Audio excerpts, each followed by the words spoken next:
Hola, buenos días, bienvenidos al culto digital de la Iglesia Bautista Esperanza Viva, aquí en el País Vasco, el día 26 de julio. Las portadas están hablando mucho de los rebrotes a lo largo y ancho del país, pero también en otros países de Europa y por supuesto en América y tal.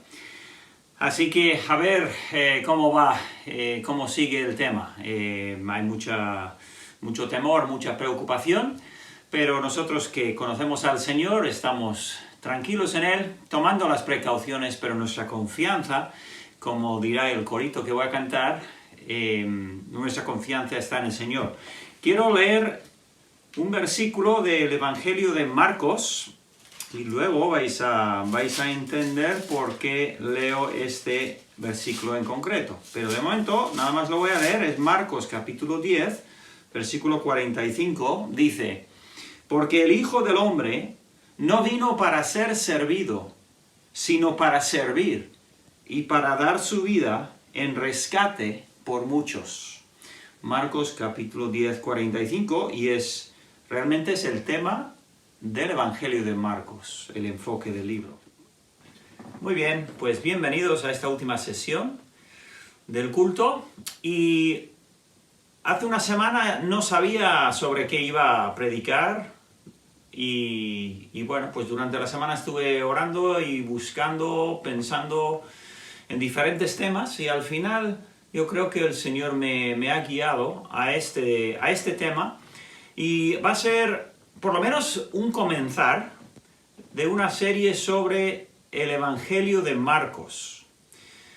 Bien, ahora los que conocéis la Biblia y lleváis muchos años en la palabra o en la iglesia, pues igual estas cosas de introducción ya las sabéis, ¿no? Pero el Evangelio de Marcos es uno de los 4 evangelios con los que comienza el Nuevo Testamento. Es uno de los 3 evangelios sinópticos, que quiere decir que son muy parecidos. Mateo, Marcos y Lucas siguen una cronología bastante cercana, bastante pareja, y al contrario de Juan. El Evangelio de Juan, el 4º evangelio, es muy diferente en su estructura y demás. Entonces, hoy lo que voy a hacer es introducir un poco el tema, el libro de Marcos, y luego veremos los primeros versículos nada más. Bien, el Evangelio de Marcos. ¿Quién es Marcos? Bueno, el Evangelio en sí es de Jesucristo, ¿verdad? Pero bueno, se entiende que es el título del libro. Y entonces, ¿quién es Marcos? Pues vamos a ver un poquito. Marcos aparece muchas veces en el libro de Hechos, que es el 5º libro y el libro histórico del Nuevo Testamento. En Hechos capítulo 12 y versículo 12 nos dice algo de él. Dice: y habiendo considerado esto, hablando de Pedro cuando estuvo en la cárcel, llegó a casa de María, la madre de Juan. Esto no es María la que fue madre de Jesús, ni otras Marías, Magdalena y otras, no, esta es la María, dice la María, la madre de Juan, el que tenía por sobrenombre Marcos. Entonces, a veces se le llama Juan Marcos, porque tenía ese doble nombre. Y esto fue, curiosamente, esta frase la vemos en el capítulo 12, donde Pedro es liberado de la cárcel. Y cuando es liberado, ¿a dónde va Pedro? Va a la casa de Marcos, de Juan Marcos, la casa de su madre. Entonces, aquí vemos que hay una relación, vemos un detalle pequeño, que es una relación entre Pedro, el apóstol Pedro, y Marcos. Y esta relación se ve luego que es bastante fuerte. Entonces, se entiende que el Evangelio de Marcos, lo escribió Marcos, Juan Marcos, pero que él era le llaman intérprete, él era el escritor para Pedro, No sé si a Pedro no le gustaba escribir, no lo sé. Juan era pescador y escribió. Pedro no escribió este evangelio. Sí escribió 2 epístolas, pero este evangelio se ve que él lo fue diciendo y Marcos lo fue escribiendo. Bien, este Juan Marcos es también primo de Bernabé. ¿Os acordáis de Bernabé en el libro de Hechos? Bernabé es uno de los primeros creyentes, tremendo hermano, un animador, un exhortador, muy generoso y, en fin, un hombre grande en los primeros días de la iglesia. Y curiosamente, en el libro de Colosenses se nos da un detalle de Marcos. Dice en Colosenses 4:10, dice, a ver si lo encuentro, 4:10. Está escribiendo Pablo y dando saludos de sus compañeros. Y él dice, Aristarco, mi compañero de prisiones, os saluda. Y Marcos, el sobrino de Bernabé, acerca del cual habéis recibido mandamientos, y fuera vosotros recibidle. Entonces, aquí encontramos que no es solo compañero de Pedro, amigo de Pedro, digamos casi tutelado por Pedro, pero también es primo de Bernabé. Los que hemos estado estudiando, cuando llegó el coronavirus, estuvimos estudiando los viajes de Pablo. En el primer viaje misionero de Pablo, ¿os acordáis que eran 3? Eran Pablo, Bernabé y Juan Marcos. Y que casi a la primera de cambio, creo que se dice, ¿no? En una carrera ciclista, en cuanto se empezó a empinar la cuesta, en cuanto se puso duro el viaje de ellos, en el pueblo de Pergue, Juan Marcos se marchó, se volvió a casa. Y eso, claro, les abandonó, les dejó solos a los dos, y eso no le sentó nada bien. ¿A quién? A Pablo. No le sentó nada bien. Más adelante, en el capítulo 15 de Hechos, Pablo dice, vamos a volver a visitar a las iglesias que establecimos en nuestro primer viaje. Y Bernabé dijo, vale, vamos. Y dijo, ven, Juan Marcos, ven con nosotros. Vamos a volver. Y Pablo dice, ese nos abandonó la última vez, ese que no venga. Y yo no quiero que venga con nosotros, no me fío de él. Y la Biblia dice que hubo una discusión entre Pablo y Bernabé, de forma que Bernabé se fue por un lado con Juan Marcos y Pablo empezó su segundo viaje misionero, dejando a un lado Bernabé y Juan Marcos y cogiendo a Silas. Bien, entonces, esto está detrás de este... No nos olvidemos de qué estamos hablando. Estamos hablando del autor, del escritor humano del Evangelio de Marcos. Un abandonador, uno que no terminó la carrera ahí en el viaje misionero, ¿no? Seguramente no tenía muy buena fama. Había fallado. Bueno, ¿has fallado tú alguna vez en algo? ¿Le has fallado al Señor? Seguro que sí, ¿verdad? Yo también, todos hemos fallado, y a veces hemos fallado horriblemente al Señor. Nos encanta que haya una segunda oportunidad, ¿verdad? Entonces, curiosamente, estos personajes, pensando en Pedro, ¿Pedro sabía lo que era fallar a Dios? ¿Al Señor? Claro que sí, ¿verdad? Le negó 3 veces, ¿os acordáis? ¿Y qué hizo el Señor con Pedro? Le dio otra oportunidad, le restauró al ministerio. Entonces, aquí parece que Pedro se fijó en este Juan Marcos, y es muy posible que Pedro estuvo ahí para restaurarle al ministerio, ¿vale? Porque encontramos, en Colosenses ya vimos, encontramos un cambio grande en Marcos. Sucede en algún momento después de esa catástrofe de fallar. Luego, con el paso del tiempo, Marcos aprendió, maduró y volvió a ser útil. Pablo dijo en el versículo que leímos de Colosenses que si viene que si viene Marcos, que le recibáis. O sea que ya en esas fechas Pablo tenía buena relación con Marcos, el que antes le había dicho ni hablar, que no vaya con nosotros. En Filemón, en el librito de Filemón, Pablo le llama a Marcos un colaborador en el ministerio. Y luego, finalmente, en las últimas palabras de Pablo, que están en 2 de Timoteo capítulo 4, él dijo de Juan Marcos: tráele, me es útil para el ministerio. Así que había habido un cambio completo en Marcos, había cambiado. Y qué bueno es, ¿verdad?, que el Señor todavía nos puede usar, todavía nos puede cambiar, aunque le fallemos. Qué buenísima historia, qué buenísima enseñanza para cada uno de nosotros.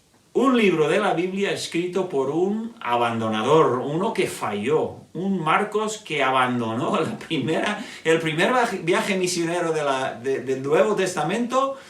Él va y abandona. Pero el Señor le restauró, parece que por medio de Pedro. Pedro, en su primera epístola, en el capítulo 5, no voy a ir a todos estos versículos por tiempo, en el capítulo 5, versículo 13, Pedro le llama a Juan Marcos su hijo. Ahora, no era su hijo físico, era su hijo espiritual, lo cual quiere decir que esa relación era muy fuerte. Pedro sabía lo que era fallar, ¿verdad que sí? Y entonces este libro de Marcos, desde los primeros siglos, se entiende perfectamente que es un evangelio escrito por Marcos, pero cuyo autor es el Espíritu Santo. De los primeros padres de la iglesia, se les llama los primeros pastores y líderes de la iglesia cristiana. En el siglo II, Papías, uno que se llama Papías, era obispo de Hierápolis, ahora en Asia Menor. Él dijo en aproximadamente el año 140 después de Cristo, nada más 40 años, o unos 50 años después de morir el apóstol Juan, dijo: Marcos fue el intérprete de Pedro. Escribió lo que le dijo Pedro, no en orden cronológico, sino según el propósito didáctico que necesitaban los lectores. Entonces, Pedro le guió a ponerlo en cierto orden, que no siempre coincide con Mateo o con Lucas, por los propósitos que Pedro tenía. Y tuvo especial cuidado, dijo Papías, Marcos, en no añadir ni quitar nada de lo que había oído de Pedro.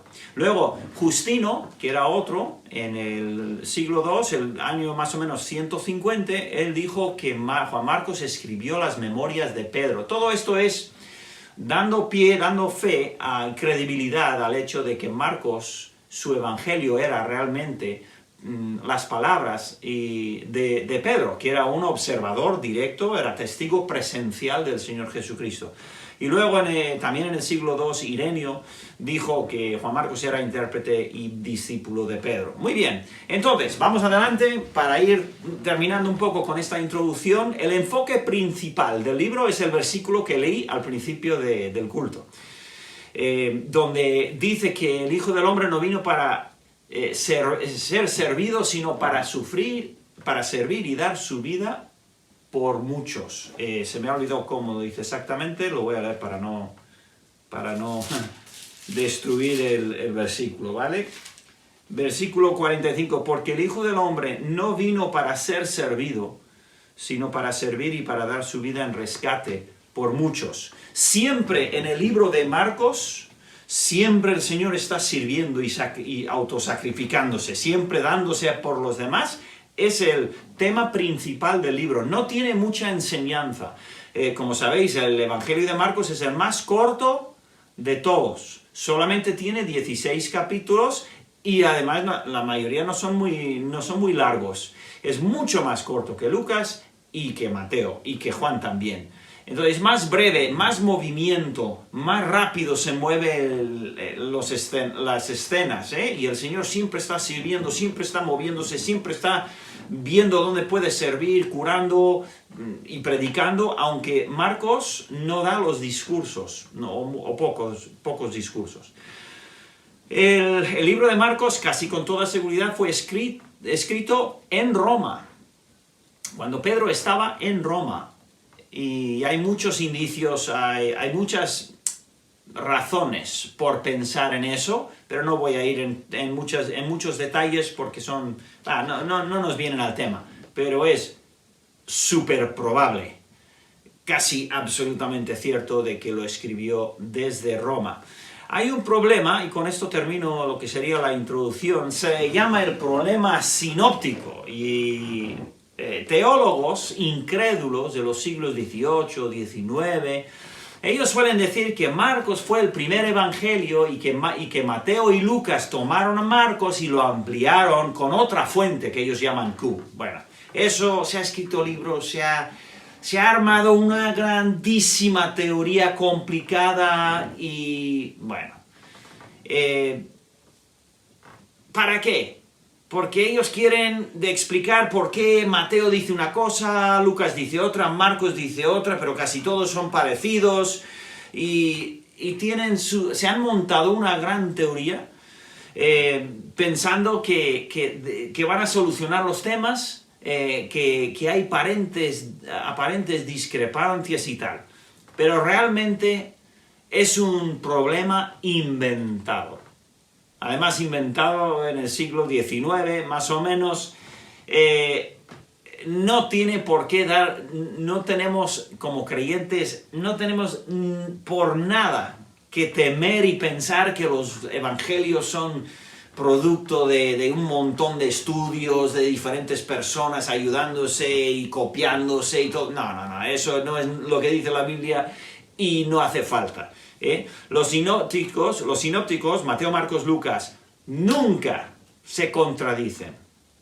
Sí que dicen cosas diferentes, se complementan, pero nunca se contradicen. Siempre que hay una aparente contradicción o un aparente problema, es porque no tenemos todos los datos. Siempre hay una manera de resolver los temas que hay para que no haya ninguna contradicción. Y vemos que los 3 libros sinópticos, Mateo, Marcos y Lucas, fueron escritos acerca de Jesucristo de diferentes puntos de vista, añadiendo cada uno a los otros 2, bueno, también Juan, pero no tanto porque no es tan parecido, y que son 3 obras maestras, independientes. Y Mateo no tiene por qué haber tenido que buscar a Marcos. ¿Por qué? Si Mateo vivió con Jesús, ¿para qué va a buscar a Marcos? Que Lucas no tiene que ir a por Marcos a ver cuál es la cronología. Lucas conocía, y dijo muy bien en sus escritos, conocía muy bien a testigos presenciales, y él fue directamente a ellos, seguramente la Madre María, la Madre de Jesús y otros, y él conocería perfectamente a Mateo y los demás apóstoles. No tenía él que ir a por un libro escrito para ver. No. Se complementan los 3 evangelios perfectamente bien y nos dan mejor relato los 3 que no solo uno. No es que uno esté mal, pero más limitado. Con 3 tenemos una perspectiva. Imagínate, hay un camión, va por la autovía hacia Irún, se estrella contra un puente, se cae el puente y bloquea la autovía. Camión se estrella contra el puente se cae y queda bloqueada la autovía por un tiempo hasta que no lo arreglan. ¿Bien? Esta experiencia o este accidente nos lo describen 3 personas. Uno estaba en el monte, digamos San Marcial, es un montecito que hay ahí. Desde San Marcial lo vio. Otro estaba en el coche detrás del camión. Y un tercer hombre, una tercera persona, estaba en el puente a punto de cruzar el puente, él andando, y entonces los 3 nos describen desde su ángulo lo que vieron. Claro, van a coincidir, no en todo detalle porque vieron diferentes cosas, pero van a coincidir que fue un camión que se estrelló contra un poste de un puente, el puente se cayó, el puente hizo de barrera y tapó la autovía. Y van a decir los 3, el monte, el que estaba en el puente y el que estaba en el coche, los 3 van a decir la misma cosa, van a tener la misma cronología y no se han hablado, ni se conocen. Uno se llama Pepe, otro Juan y otra, yo que sé, María. no tienen ninguna relación, pero van a coincidir. Y no quiere decir que se han hablado. Ay, vamos a coincidir en esto. No. Esa es la clase de juego literario y mental que usa la gente que no quiere creer sencillamente que Dios, el Espíritu Santo, dio los libros de la Biblia como Él quiso. Bien, suficiente para la introducción, pero no quiero salir sin por lo menos empezar el libro de Marcos. Entonces, vamos a hacer un poquito. Marcos 1, versículo 1, dice así arranca el Evangelio de Marcos. Principio del Evangelio de Jesucristo, Hijo de Dios. Más o menos 4 cositas hay. Este es el principio, aquí comienza la historia del Evangelio no de Marcos, el Evangelio de Jesucristo. Este sería el título que Marcos le dio a su escrito. ¿Qué es el Evangelio? El Evangelio significa las buenas nuevas. ¿Qué son las buenas nuevas? Pues las buenas nuevas de que, aunque somos pecadores, Jesús murió por nosotros y podemos ser salvos mediante el arrepentimiento y la fe. Esa es la buena nueva, ese es el mensaje de este libro. ¿Bien? El Evangelio de Jesucristo. ¿Qué es Jesús? Jesús es un nombre griego que es la forma griega de decir Josué. Josué del Antiguo Testamento, el 5.º libro de la Biblia. ¿Cómo se dice Josué?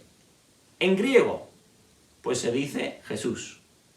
Eso es lo que quiere decir salvación, el Salvador, habla del Salvador. Bien, y Cristo, Jesucristo, Cristo quiere decir Mesías o ungido. El esperado del pueblo, el libertador que iba a venir, era el título que ellos tenían para él. Y luego dice Hijo de Dios, y comienza entonces su libro, comienza con el Evangelio de Jesús, Cristo, el Hijo de Dios, y habla de su relación única con Dios Padre, versículo 2. Y luego, versículo 3 y 4, así arranca Marcos. Como está escrito en Isaías el profeta, libro del Antiguo Testamento, dice: He aquí, yo envío mi mensajero delante de tu faz, el cual preparará tu camino delante de ti. Voz del que clama en el desierto, preparad el camino del Señor, enderezad sus sendas. ¿Qué importancia tiene esto? Bueno, está diciendo, el Evangelio de Jesucristo es un cumplimiento de una profecía de hace muchos siglos de Isaías. ¿Bien? Dice, he aquí yo envío mi mensajero. Bueno, eso era muy común. Hoy en día se hace lo mismo. Si va a venir un dignatario, se dice, ¿no? Un rey o un presidente o quien sea, que sea Trump o Boris o Macron o Merkel, si ellos van a venir aquí al Goierri, no nos enteramos el día antes. ¿Qué va? Bueno, yo me acuerdo el año pasado creo que fue, que visitó Trump aquí al otro lado de la frontera. Bueno, lo que se armó ahí, manifestaciones y todo, pero mucho antes de que llegue esa persona importante de gobierno, viene no solamente el mensajero, o sea, no solo llega el mensaje de que viene un ejército entero de gente que prepara el hospedaje, la protección y la seguridad, las provisiones. Bueno, es tremendo. Creo que se llama séquito, no sé si se dice así o no, pero ese grupo de personas enorme que viene antes de un mandatario. Bueno, esto es lo mismo. Envío mi mensajero, bueno, es parecido. Envío mi mensajero delante de tu faz, dice el Señor Dios Padre, dice, me estoy enviando al Salvador, y delante de él, antes de que llegue él, hay un mensajero que le llama voz que clama en el desierto. Preparad el camino porque viene el mandatario, viene el rey, viene el Salvador, viene el Señor de señores. Es lo que está diciendo Marcos. Pero no lo dice así por así. Dice, no, todo esto viene del Antiguo Testamento. Esa primera parte he aquí yo envío mi mensajero, eso viene directamente de Malaquías, y la segunda parte viene de Isaías. Son dos profecías, dos profetas diferentes. Marcos solo menciona a Isaías, es el más conocido, quizás el más grande, pero está comentando acerca de este mensajero que va a venir preparando el camino. Después de él va a venir el Salvador, ¿vale? Entonces, por eso inicia el libro de Marcos, lo inicia con este mensajero que viene al principio. Entonces, hemos hecho primeros 3 versículos. El versículo 4, voy a leer la primera frase y terminamos. Dice, bautizaba a Juan en el desierto. Ahí lo dejamos. ¿Quién es Juan? Porque está en el desierto. Bueno, nos acaba de decir la profecía de Isaías, voz del que clama en el desierto. Era una de las señales del mensajero. ¿Cómo vamos a identificar al mensajero? ¿Y cómo vamos a saber que él realmente es el mensajero correcto? Bueno, una de las señales tiene que ver con desierto. Entonces, en la primera frase del versículo 4 dice, bautizaba a Juan en el desierto. Y continúa 16 capítulos de Marcos. Dios mediante, empezaremos nuestro recorrido a través de esos capítulos para conocer bien el Evangelio del Señor Jesucristo. Muy bien, pues nada, hasta la próxima. Agur.